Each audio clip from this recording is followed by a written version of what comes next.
Bueno, buenas tardes. Vamos a hablar sobre la evaluación prequirúrgica o preoperatoria, cuya meta fundamental es llevar al paciente al acto quirúrgico en las mejores condiciones fisiológicas para disminuir la morbimortalidad que conlleva, digamos, la intervención quirúrgica a la que va a ser sometido.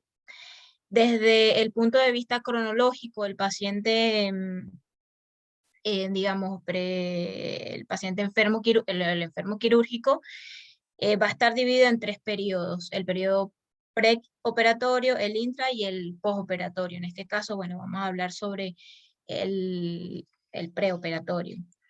Los cuales, o sea, todos estos actos que se ven durante esta etapa incluyen lo que sería la evaluación del estado físico, bioquímico e imagenológico del paciente, así como también de plantearle al paciente cuáles van a ser las estrategias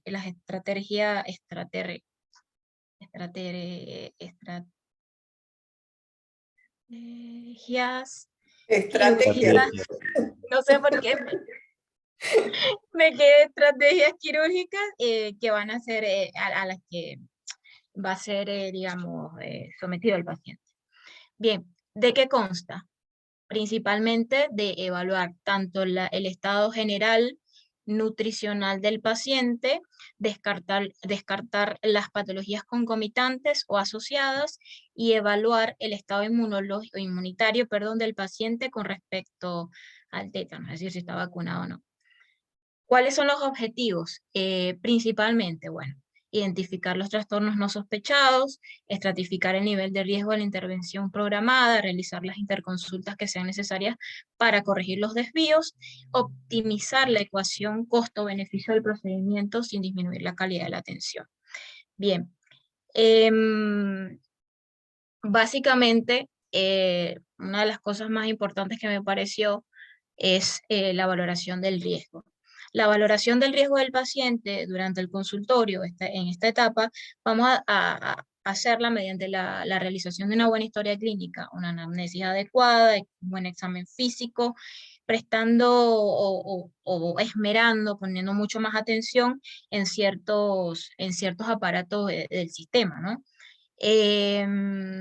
Todo esto, ¿verdad? Mediante la investigación, como dije, la realización de una buena historia clínica, investigando los antecedentes patológicos del paciente, qué enfermedades tiene, qué medicación toma, los antecedentes también, los familiares también podríamos investigarlo, pero más haciendo énfasis en lo que pasa con el paciente, en lo que toma, lo que no toma, lo que hace, o sea, cuáles son sus hábitos psicobiológicos, si el paciente está vacunado o no para la vacuna a la antitetánica. Y como dije en un principio, evaluar el estado nutricional mediante un buen examen físico es importante. Como está descrito acá en uno de los ítems, el peso y la talla es sumamente importante para saber ante qué paciente nos estamos enfrentando. Si es un paciente malnutrición o un paciente con sobrepeso u obesidad. Esto para tener en cuenta más adelante lo que nos puede conllevar a un retardo de la cicatrización, como cosa más importante, ¿no? Para mencionar. Después, el estado general también incluye, o sea, todos los aparatos, todos los sistemas, mejor dicho, haciendo énfasis en lo que será la investigación del aparato cardiovascular, investigar las historias, la historia cardiológica del paciente, si tuvo algún infarto agudo del miocardio recientemente, si tiene algún tipo de arritmias, insuficiencia cardíaca, anginas inestables, todo esto con el fin de ver a qué paciente o qué tipo de paciente nos estamos enfrentando. Bien, el aparato respiratorio, junto con los hábitos psicobiológicos, es importante saber si el paciente es fumador o no es fumador, para saber si el paciente tiene que dejar de consumir cigarrillo por lo menos 8 semanas antes del acto quirúrgico. Así como de saber si el paciente en ese momento de la primera evaluación tiene algún síndrome clínico respiratorio. Bien, el aparato endocrino también es importante para poder descartar alteraciones sobre todo los pacientes que toman hormona tiroidea, ver que eso esté ok. Los antecedentes también, o el sistema, la parte hematológica, a ver si el paciente, como lo mencioné anteriormente, si el paciente está anticoagulado, está antiagregado, saber si tiene algún trastorno de la coagulación, eso es sumamente importante por el riesgo de las hemorragias intraoperatorias y también bueno, el post. Eh, Esto también, bueno, ahí lo mencioné, las experiencias, saber cuáles fueron las experiencias quirúrgico-anestésicas previas, cómo fue el despertar del paciente, si tuvo algún tipo de cirugías previamente, si tuvo alguna reacción a la anestesia, eso también es importante de saberlo, y bueno, después los factores de riesgo inherentes al paciente. Bien, digamos, este punto traje porque me parece muy importante saber cuáles son los medicamentos que deben mantener y cuáles son los medicamentos que se deben omitir a la hora de realizar a la preparación del acto quirúrgico. Bien, es importante que los pacientes con medicación cardiovascular, a excepción de los IECA y los ARA2, se deben mantener, ¿sí? Igual que las sulfanurias, perdón, las tiroxinas, los anticonvulsivantes y los antidepresivos. Y puse entre paréntesis la interconsulta con psiquiatría, ya que estos pacientes deben tener un manejo especial, digamos, ¿sí? Porque para evitar alguna recaída durante digamos, el acto, sobre todo el postquirúrgico. ¿Y cuáles son los medicamentos que debemos omitir? Bueno, como lo mencioné, los IECAS y los ARA2 deben ser omitidos un día antes, por lo menos, para evitar la hipotensión durante la internación e intraoperatoria. Cambiar todo lo que sean si el paciente consume alguna biguanida o si se aplica alguna insulina, en este caso la insulina NPH, debe ser sustituida por la insulina cristalina corriente y debe ser corregida según esquema. Y una de las cosas más importantes, bueno, no digo que lo demás no sea importante, pero tener en cuenta que los inhibidores de la hemostasia deben ser retirados, omitidos por lo menos una semana antes. Hay unas literaturas que describen que con 5 días está bien. Esto estamos hablando de un paciente, digamos, con un prequirúrgico programado, digamos. Después, si el riesgo de la vida del paciente sopesa sobre todo esto, bueno, ahí nosotros vamos a ver el riesgo-beneficio, pero bueno, se verá eh, puntualmente con cada paciente. Bueno, después, les traje lo que sería la estratificación del riesgo del procedimiento quirúrgico, que está determinado por las características del estado general del paciente, más la magnitud del procedimiento que se va a realizar. Se divide en 4 categorías, ¿verdad? La primera categoría, que es el riesgo menor, que son aquellos procedimientos que no son invasivos, hay una mínima pérdida de sangre, por lo menos menos de 250 mililitros, por ejemplo, una biopsia de mama o sí, ahora se me ocurre una biopsia de mama.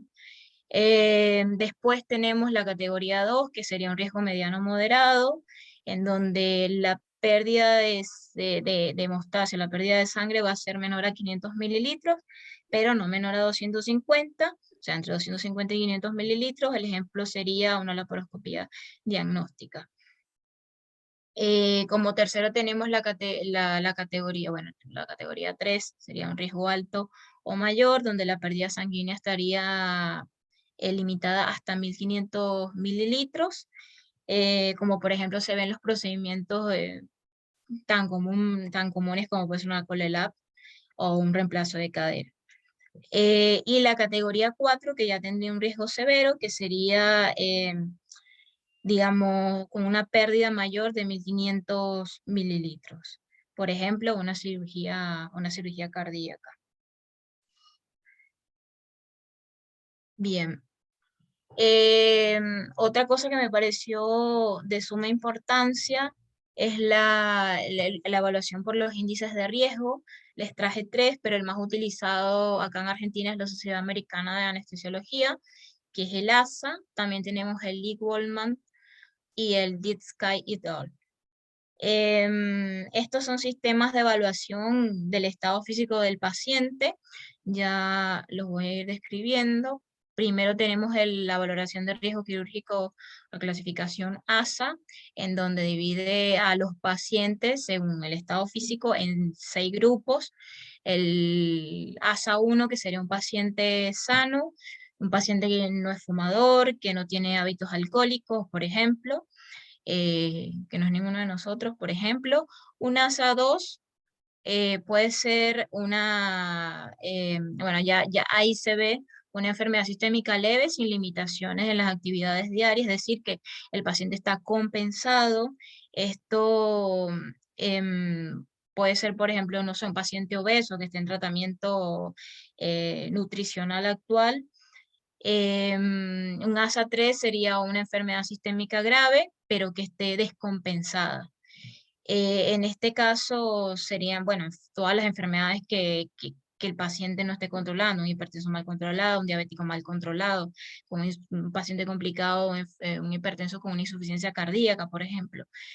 Y un ASA 4 se refiere a la enfermedad sistémica que ya sea incapacitante y que pueda amenazar la vida del paciente, como por ejemplo enfermedades cardíacas persistentes, o los pacientes que estén atravesando un shock o una sepsis. Bueno, ya es un paciente, estamos hablando de otro paciente. El paciente no va al consultorio directamente. Un ASA 5, que ya sería un paciente moribundo, y un ASA 6, que ya el paciente eh, está con muerte cerebral. Bien, este es el índice de Lee-Goldman, que, bueno, describe una serie de criterios que serían la historia, el examen físico, el electrocardiograma, el estado general y la cirugía. Se hace una puntuación, una sumatoria, y esto me va a dar 4 clases que, bueno, dependiendo de la clase va a tener una posibilidad de mayores complicaciones graves o muerte cardíaca. Y el índice de Dead Sky et al, que realmente acá, por ejemplo, no he visto que lo utilicen. Utilizan más los dos anteriormente mencionados, sobre todo el ASA. Es básicamente lo mismo que el anterior. Evalúa la edad, si el paciente tuvo o no tuvo infarto. Por eso hablaba de que es importante conocer si el paciente, todo lo que es el sistema cardiovascular, si el paciente tuvo o no tuvo un infarto agudo en miocardio hace 6 meses previos, si no tuvo una angina inestable, edema pulmonar alveolar, bueno, las arritmias, cirugías de urgencia. eh, pero bueno, no sé, después me dirán si lo han utilizado este. Bien, en cuanto al valor de las pruebas complementarias habitualmente solicitadas, es importante saber que un estudio o prequirúrgico, toda esta evaluación no debe de superar los 4 meses de haber sido implementada. Todos estos estudios van a variar según cada paciente, ¿no? No, no, es, no voy a solicitarle los mismos estudios a un paciente con una ICC descompensada a un paciente sano, ¿sí? Pero bueno, en primera instancia, lo que se suele utilizar, o lo que se solía utilizar mucho, era la radiografía de tórax. Ya actualmente está desestimada, ya que no predice correctamente las complicaciones respiratorias. Eso es lo que se buscaba anteriormente, buscar, ¿verdad?, la redundancia con esto. Pero para las complicaciones respiratorias, lo que tiene una mayor precisión es la evaluación clínica, el interrogatorio, como lo había hablado, o determinar o detectar en ese momento si el paciente presenta algún síndrome clínico respiratorio. En cuanto al electrocardiograma, es bastante controversial el uso del electrocardiograma. Todos pedimos un electrocardiograma a un paciente prequirúrgico, sí, pero hay distintos trabajos de investigación en donde se ha observado que la tasa de estudios anormales varía entre el 4.6 al 37.7 Es decir, que los pacientes a los que se le hizo y no se le hizo, no hubo como mucha diferencia del hallazgo, digamos, o que estos hallazgos me hayan producido algún, ¿cómo se diría? Hayan reducido significativamente la, La mortalidad. la mortalidad de los pacientes, exactamente. Gracias, Pau. Bien, en cuanto a los exámenes hematológicos, uno de los, digamos, nosotros siempre pedimos un hemograma, glucemia, urea, creatinina, hepatograma, por ahí a veces se piden exámenes hematológicos que no son necesarios, ¿verdad? Pero bueno, en la práctica realmente lo que se debería pedir es un hematocrito para evaluar la hemorragia aguda, que si no sirve, igual que la hemoglobina, que es un marcador muy sensible, eh, ya que se ha demostrado que un paciente que va al acto quirúrgico con una hemoglobina menor a 8, es un paciente en el que va a aumentar la mortalidad. Entonces hay que detectarlo, hay que corregirlo y bueno, después operarlo. Después los glóbulos blancos, ver si el paciente está en leucopenia o leucocitosis, si hay algún proceso infeccioso o bueno, alguna otra cosa que podemos encontrar con esto. Y las pruebas de coagulación. En las pruebas de coagulación, realmente, una de las cosas que leí que eran más importantes, aparte, el PT, KPTT es importante, sí, pero las plaquetas, cuando nosotros observamos unas plaquetas menores de 50.000, va a aumentar el riesgo de hemorragia intraoperatoria. Sí, también si tenemos alterado el KPTT y el PT, también nos va a dar un aumento de riesgo, pero mencionaba la literatura que el riesgo aumentaba mucho más cuando estábamos evidenciando un paciente con una plaquetopenia menor a 50.000. Bien, en cuanto a la bioquímica sanguínea, bueno, los electrolitos, la verdad que no es no se utiliza, pero en los pacientes que toman diuréticos sí sería importante de pedirlos, por eso lo mencioné anteriormente, lo que mencioné anteriormente es que cada paciente es un mundo y en cada paciente, bueno, vamos a pedir distintos eh, laboratorios o estudios complementarios, pero básicamente esto en un paciente no se pediría. Después la glucemia, bueno, la glucemia se puede pedir, pero se pide, digamos, ¿no? Porque puede haber un hallazgo como un incidentaloma, bueno, encontramos que un paciente se hace una glucemia y está hiperglucémico. Y bueno, detectamos que el paciente tiene es diabético el paciente, entonces lo podemos estudiar, no sirve, ¿sí? Pero sobre todo sirve para nosotros en el acto quirúrgico ver si el paciente diabético está controlado o no está controlado. Las enzimas hepáticas no se utilizan, no aportan ningún valor. Y en cuanto a la urea y la creatinina, solo se va a justificar en los pacientes que tengan alguna patología renal, ¿sí? Un insuficiente renal crónico, se le debería pedir una urea y una creatinina. El hecho es que a todos le pedimos esto, pero bueno, realmente cada uno, cada examen hematológico tiene un porqué y un para qué. El grupo sanguíneo también es importante pedirlo, realmente hay muchos cirujanos que dicen, digamos, en la práctica diaria, que todo paciente que va a ser sometido a una cirugía debe estar agrupado. Sí, es cierto, pero bueno, la literatura dice que va a depender del riesgo.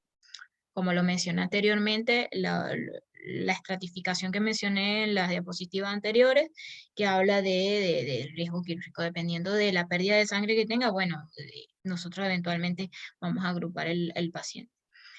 Y el análisis de orina lo que me serviría es para identificar si el paciente está con una infección urinaria en ese momento, que esté asintomática, que requiera tratamiento y bueno, la cirugía se tendría que posponer hasta que el paciente cumpla el tratamiento. Bien. Bueno, esta laminilla que traje acá realmente para explicar más o menos lo que ya expliqué, a quién se le debe pedir, a quién no se le debe pedir, así que es medio redundante, pero la quise colocar porque creo que a Álvaro le había gustado esta lámina. Es más o menos un resumen de todo lo que hablé. Y esta es lo mismo también. O sea que estos son los estudios laboratorios ante condiciones específicas del paciente. Por ejemplo, un ionograma, que es lo que habla paciente con una enfermedad renal o suprarrenal, o que esté usando corticoides, o que esté utilizando un IECA. Bueno, esos pacientes sí se le debe pedir un ionograma, que nos va a servir como para un paciente común. No nos va a aportar nada realmente, pero sí en ciertos tipos de pacientes. Eh, la glucemia, bueno, aparte de la diabetes, lo que había hablado de la hiperglucemia incidental, también puede haber la hipoglucemia, que también es importante y que es lo que nosotros debemos evitar, sobre todo en todos los pacientes, ¿sí? No solamente los diabéticos, sino todos los pacientes. Bien, en cuanto a la función renal, bueno, tratamientos con diuréticos, como lo mencioné, enfermedad renal, suprarrenal, los diabéticos, las personas con, ya que tengan hipertensión severa o prolongada, o sea, más de 10 años.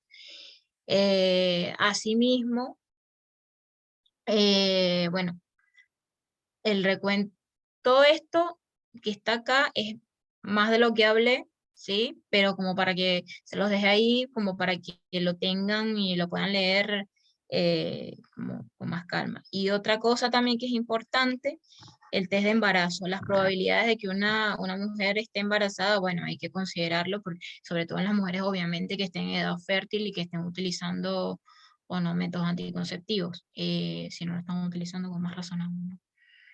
Bueno, después, ¿cuáles son las conclusiones? Las conclusiones, básicamente, espero que las charlemos juntos, ¿no? Pero básicamente es que todo paciente es un mundo, todo paciente tiene una indicación de digamos, un estudio específico para cada patología, digámoslo así. Pero básicamente hoy día hay muchos estudios complementarios que están en desuso, pero que seguimos utilizando digamos, dependiendo de la ubicación del globo terráqueo en donde nos encontremos también, porque es importante también el pedir o no pedir ciertos estudios por el tema médico legal, pero bueno, el hecho es que se siguen pidiendo, ¿sí? No sé qué quieren agregar ustedes en cuanto a las conclusiones, de lo que dije, lo que hablé.